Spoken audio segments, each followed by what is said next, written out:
I'm Sarah Forgani with KINS 5 News Now. Firefighters find themselves dealing with an unexpected problem while fighting a house fire overnight. A power line fell on their truck. Luckily, no one was hurt, and the 3 people inside that Southside home ran out just in time. All this happened around 2:30 this morning on Macaulay Boulevard. At one point, 20 units were on site, and while fighting the fire, they say that power line fell across one of their fire trucks. As for what started it, that is still being investigated. A 6th grader is hit by a car on his way to school, and parents are furious, telling us it was bound to happen. There's no reason to expect, 5, 6, 7, 11, 12-year-old kids to cross 4-lane roads with no assistance, no crossing guards, no stop signs, no nothing. They're talking about the area near Folks Middle School. The boy was hit Wednesday morning while riding his bicycle to school, according to Northside ISD. He's now out of the hospital recovering. The person who hit him will not face charges, but parents are afraid this will keep happening and are asking for police patrols, additional stop signs, speed bumps, and crossing guards. Northside ISD says it's working with the sheriff's office to address safety concerns. A family has filed a lawsuit over another case of what they say is excessive force when a man was shot and killed by a DPS trooper. This happened at the end of a chase on 1604 and FM 78, April 29th. DPS told us 37-year-old Luis Navarro ignored commands from Trooper Apolonio Gomez before he was shot. The family says Navarro had his hands in the air and posed no threat to the trooper. The family has filed a federal civil rights lawsuit saying the use of deadly force was unnecessary and unreasonable. Friends of a rideshare driver shot and killed while picking up a customer say they're shocked by his death and that he was a staple in the softball community. 61-year-old Bobby Renteria was a beloved softball umpire. He worked as a rideshare driver too, and early Monday morning, Renteria was picking up a passenger in the Castle Hills area when suddenly someone shot at their car. Officers believe the rideshare customer with Renteria at the time started shooting back.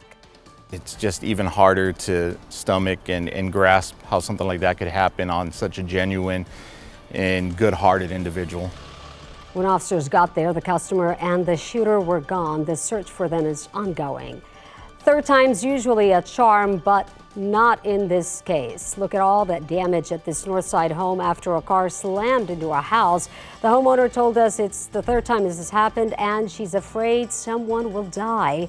The driver of the car had a medical episode Wednesday morning and lost control, went crashing through the garage, the kitchen, and almost out of the other side of the house. Thankfully, no one was home at the time.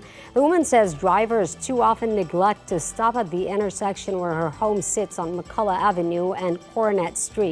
She's asked the city to install a protective barrier, but she says they turned it down.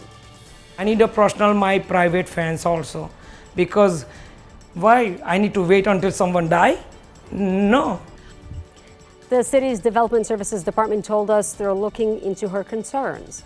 There's an outpouring of support for a Bexar County deputy who had a medical emergency while on duty and was on life support for the last 2 weeks before he passed away. Those who knew Sergeant Timothy Williams say he will continue to help save lives even after losing his own. His legacy, living through medical research. In a post by the Deputy Sheriff's Association, they say Williams chose to donate his entire body to science. Deputies paid tribute to his life with an honor walk at the hospital on Wednesday and shared pictures of their final farewell. Williams was a 33-year veteran with the Bexar County Sheriff's Office. Meanwhile, a warning for parents after a children's book with a lithium battery overheated, starting a fire, burning a car seat in a family's minivan. The book has a button to make noises and is battery operated. The family had put it between the child's safety seat and the van seat when they say the battery suddenly started the fire and it caused thousands of dollars in damage to the minivan. Thankfully, the child was not hurt. If your Labor Day plans involve the beach, officials are warning you to keep an eye out for this creature. Take a look. A fireworm, and its name matches its bite. Fireworms were spotted on Mustang Island in the Corpus Christi area. Their sting causes burning pain that lasts several hours. The venom can make you feel sick or dizzy. They're small and can grow up to a foot long. A rare mosquito-borne illness that killed a resident in New Hampshire is now in Texas. The state confirming 2 cases in horses near Houston.